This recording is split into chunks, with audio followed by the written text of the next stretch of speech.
యేసుని ప్రేమ ఛానల్కి స్వాగతం.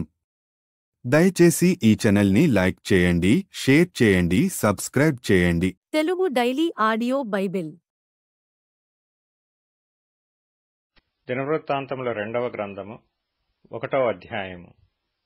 దావీదు కుమారుడైన సొలొమోను తన రాజ్యమందు స్థిరపరచబడగా అతని దేవుడైన యెహోవా అతనితో కూడా ఉండి అతనిని బహుగనుడైన రాజునుగా చేసెను. యెహోవా సేవకుడైన మోషే అరణ్యమందు చేయించిన దేవుని సమాజపు గుడారము గిబియోను నందుండెను గనుక సొలొమోను సహస్రాధిపతులకును శతాధిపతులకును న్యాయాధిపతులకును ఇశ్రాయేలీల పితరుల ఇండ్లకు పెద్దలైన వారికందరికిని అనగా ఇశ్రాయేలీలకందరికిని ఆజ్ఞ ఇయ్యగా సమాజకులందరూ సొలొమోనుతో కూడా కలిసి గిబియోను నందుండు బలిపీఠము నొద్దకు పోయిరి. దావీదు దేవుని మందసమును కిర్యత్యారీము నుండి తెప్పించి యెరూషలేమునందు దాని కొరకు గుడారము వేసి తాను సిద్ధపరిచిన స్థలమున నుంచెను. హూరు కుమారుడైన ఊరికి పుట్టిన బెసలేలు చేసిన ఇత్తడి బలిపీఠము అక్కడ యెహోవా నివాస స్థలము ఎదుట ఉండగా సొలొమోనును సమాజపు వారును దాని యొద్ద విచారణ చేసిరి. సమాజపు గుడారము ముందర యెహోవా సన్నిధి నుండి ఇత్తడి బలిపీఠమునొద్దకు సొలొమోను పోయి దానిమీద 1000 దహన బలులను అర్పించెను. ఆ రాత్రియందు దేవుడు సొలొమోనునకు ప్రత్యక్షమై, నేను నీకు ఏమి ఇయ్యగోరుదువో దాని అడుగుమని సెలవియ్యగా సొలొమోను దేవునితో ఈలాగు మనవి చేసెను.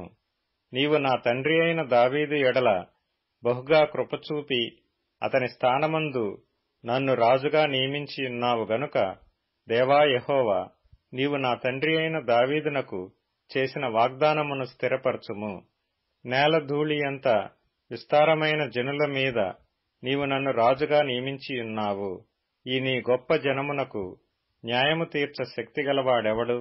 నేను ఈ జనుల మధ్యను ఉండి కార్యములను చక్కపెట్టునట్లు తగిన జ్ఞానమును తెలివిని నాకు దయచేయము.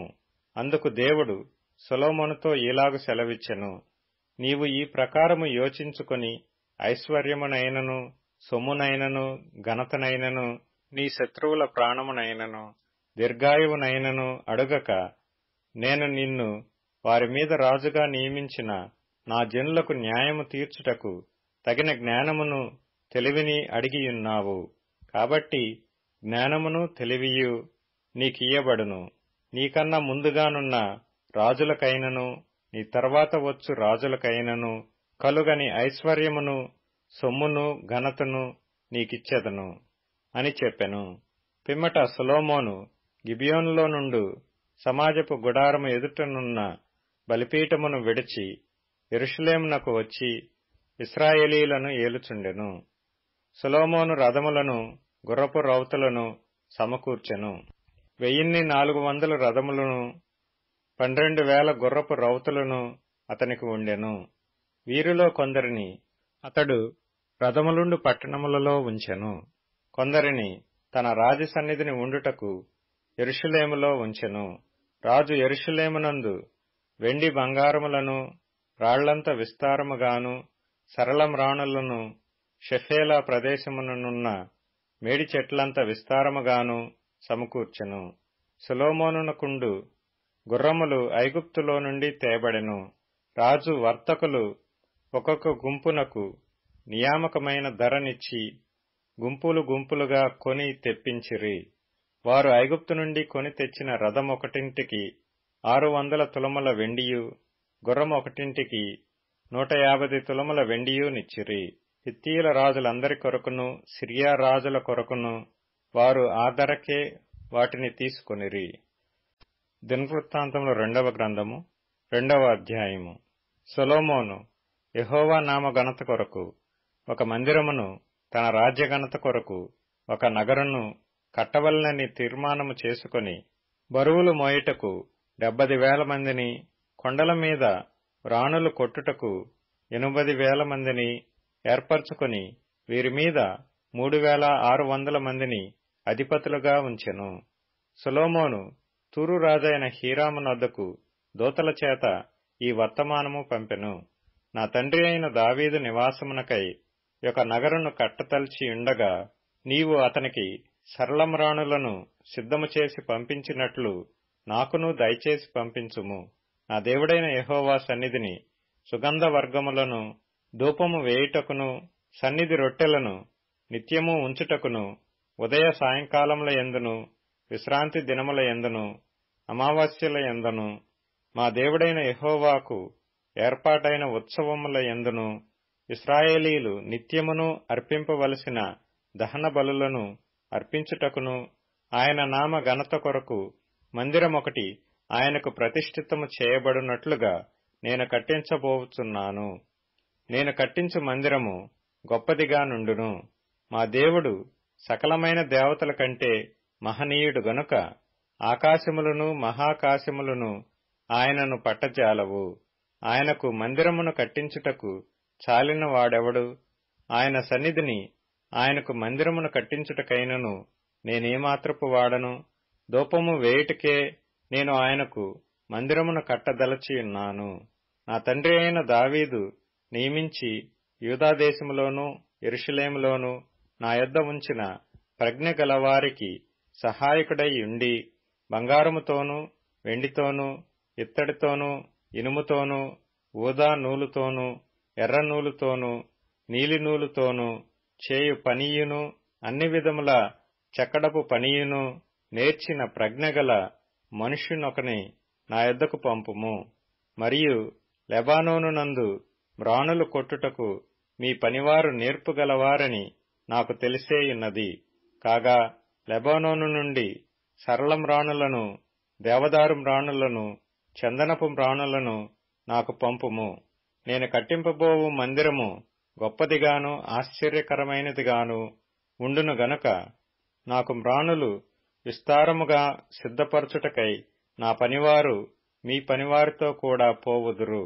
మ్రాణులు కొట్టు మీ పనివారికి 400 గరిసెల దంచిన గోధుమలను 800 పుట్ల యవలను 140 పుట్ల ద్రాక్షరసమును 140 పుట్ల నూనెను ఇచ్చెదను. అప్పుడు తూరు రాజైన హీరాము సొలొమోనునకు వ్రాసి పంపిన ఉత్తరమేమనగా, యెహోవా తన జనమును స్నేహించి నిన్ను వారి మీద రాజుగా నియమించియున్నాడు. యెహోవా ఘనత కొరకు ఒక మందిరమును, నీ రాజ్య ఘనత కొరకు ఒక నగరును కట్టించుటకు తగిన జ్ఞానమును తెలివియు గల బుద్ధిమంతుడైన కుమారుని రాజైన దావీదునకు దయచేసిన భూమి ఆకాశములకు సృష్టికర్తయగు ఇశ్రాయేలీల దేవుడైన యెహోవా స్తుతినందునుగాక. తెలివియు వివేచనయు గల హూరాము అనునొక చురుకైన పనివానిని నేను నీ యొద్దకు పంపుచున్నాను. అతడు దాను వంశపురాలగు ఒక స్త్రీకి పుట్టినవాడు. వాని తండ్రి తూరు సంబంధమైనవాడు. అతడు బంగారముతోనూ వెండితోనూ ఇత్తడితోనూ ఇనుముతోనూ రాళ్లతోనూ మ్రాణులతోనూ ఊదా నూలుతోనూ నీలి నూలుతోనూ సన్నపు నూలుతోనూ ఎర్ర నూలుతోనూ పనిచేయగల నేర్పరి అయినవాడు. సకల విధముల చెక్కడపు పని యందును మచ్చులు కల్పించుట యందును యుక్తి కలిగి నీ పనివారికిని నీ తండ్రి అయిన దావీదు అను నా ఏలినవాడు నియమించిన ఉపాయశాలులకును సహాయకారి అయి వాటన్నిటినీ నిరూపించుటకు తగిన సామర్థ్యము గలవాడు. ఇప్పుడు నా ఏలినవాడు చెప్పియున్న గోధుమలను యవలను నూనెను ద్రాక్షరసమును నీ సేవకుల చేతికిచ్చి వారిని సాగనంపిన ఎడల మేము నీకు కావలసిన మ్రాణులన్నీయు లెబానోనునందు కొట్టించి వాటిని నీ కొరకు సముద్రము మీద తెప్పలుగా యొప్పేకు కొని వచ్చెదము. తరువాత నీవు వాటిని యెరూషలేమునకు తెప్పించుకొనవచ్చును అని వ్రాసెను. సొలొమోను తన తండ్రి అయిన దావీదు ఇశ్రాయేలు దేశమందుండిన అన్యజాతి వారినందరినీ ఎన్నిక వేయించిన ఎన్నిక ప్రకారము వారిని లెక్కింపగా వారు 183,600 మంది అయిరి.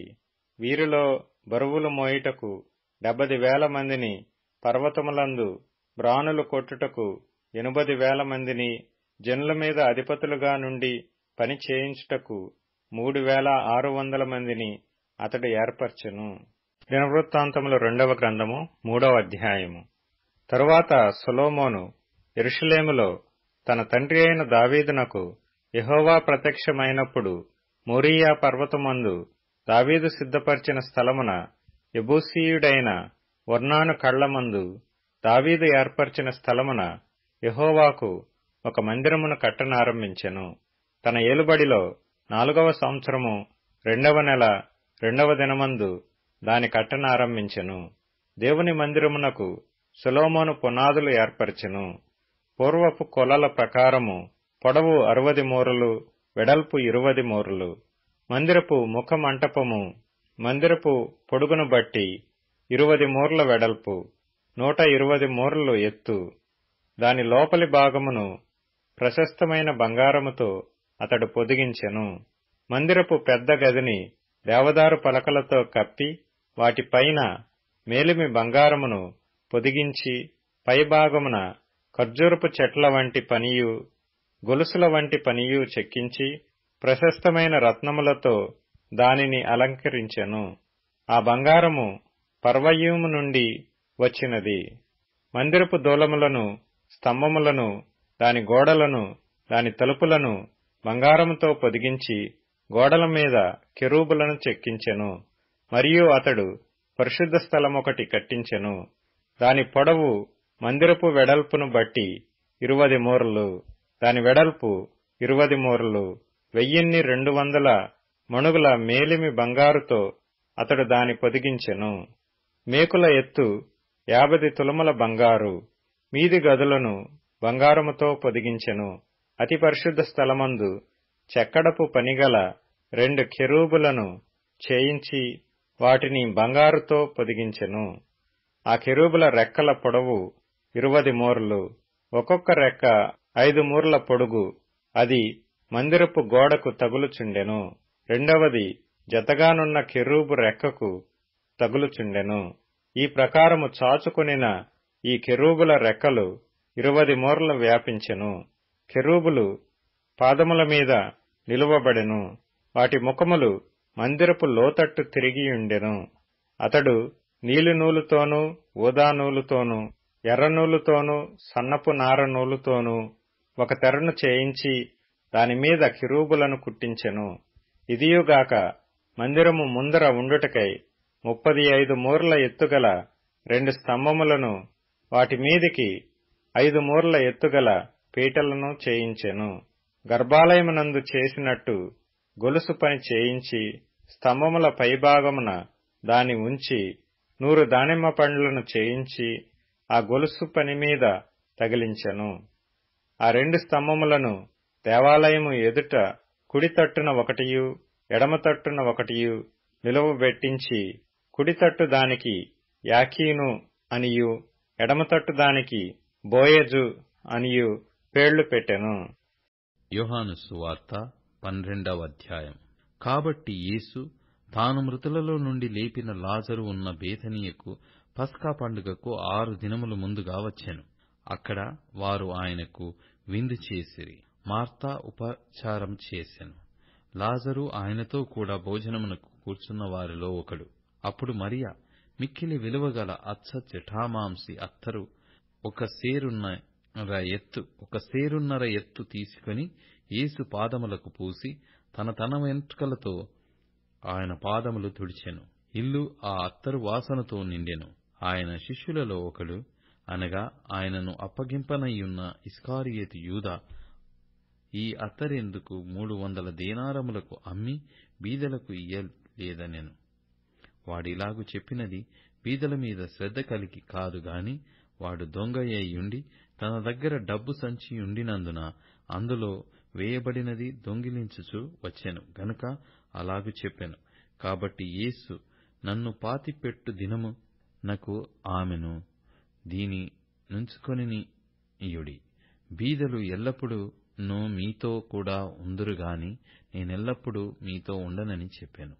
కాబట్టి యూదులలో సామాన్య జనులు ఆయన అక్కడ ఉన్నాడని తెలుసుకొని యేసును చూచుటకు మాత్రమే గాక మృతులలో నుండి ఆయన లేపిన లాజరును కూడా చూడవచ్చిరి.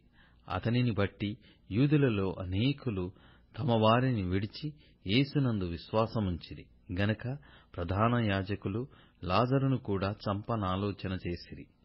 మరునాడు ఆ పండుగకు వచ్చిన బహు జనసమూహము యేసు యెరూషలేమునకు వచ్చుచున్నాడని విని ఖర్జూరపు మట్టలు పట్టుకొని ఆయనను ఎదుర్కొనబోయి, జయము, ప్రభువు పేరిట వచ్చుచున్న ఇశ్రాయేలు రాజు స్తుతింపబడునుగాక అని కేకలు వేసిరి. సీయోను కుమారీ, భయపడకుము, ఇదిగో నీ రాజు గాడిద పిల్ల మీద ఆసీనుడై వచ్చుచున్నాడు అని వ్రాయబడిన ప్రకారము యేసు ఒక చిన్న గాడిదను కనుగొని దానిమీద కూర్చుండెను. ఆయన శిష్యులు ఈ మాటలు మొదట గ్రహింపలేదు గాని యేసు మహిమపరచబడినప్పుడు అవి ఆయనను గూర్చి వ్రాయబడిననియు వారాయనకు వాటిని చేసిరనియు జ్ఞాపకమునకు తెచ్చుకొనిరి. ఆయన లాజరును సమాధిలో నుండి పిలిచి మృతులలో నుండి అతన్ని లేపినప్పుడు ఆయనతో కూడా ఉండిన జనులు సాక్ష్యమిచ్చిరి. అందుచేత ఆయన ఆ సూచక క్రియ చేసెనని జనులు విని ఆయనను ఎదుర్కొనబోయిరి. కావున పరిసయ్యులు ఒకరితో ఒకరు, మన ప్రయత్నములెట్లు నిష్ప్రయోజనమైపోయెనువో చూడిడి, ఇదిగో లోకము ఆయన వెంట పోయినదని చెప్పుకొనిరి. ఆ పండుగలో ఆరాధింపవచ్చిన వారిలో కొందరు గ్రీసు దేశస్థులు ఉండిరి. దయచేసి ఈ ఛానల్ని లైక్ చేయండి, షేర్ చేయండి, సబ్స్క్రైబ్ చేయండి.